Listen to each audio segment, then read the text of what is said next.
আগে যেটা শুনছি এই যে মানববন্ধন হয়েছে, কার ইঙ্গিতে হয়েছে, কারা করছে, তাদের খুঁটিয়ে বের করা দরকার ছিল হিসাবে। উনি কেন তাকে অ্যারেস্ট করেন নাই?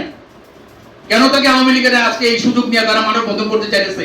ক্লাস 8-এ পড়ে একটা 9-এ পড়ে একটা ছেলে, সে আবার কিভাবে ছাত্রলীগের সদস্য হয়? সে আবার জেলা কমিটির সদস্য হয় কিভাবে? জেলা ছাত্রলীগের একটা ক্লাস 13-14 বছরের একটা ছেলে, সেটাকে বিএনপি রূপে দায় বর্তানো জনসাধারণ বিভিন্ন ইয়ে করছে।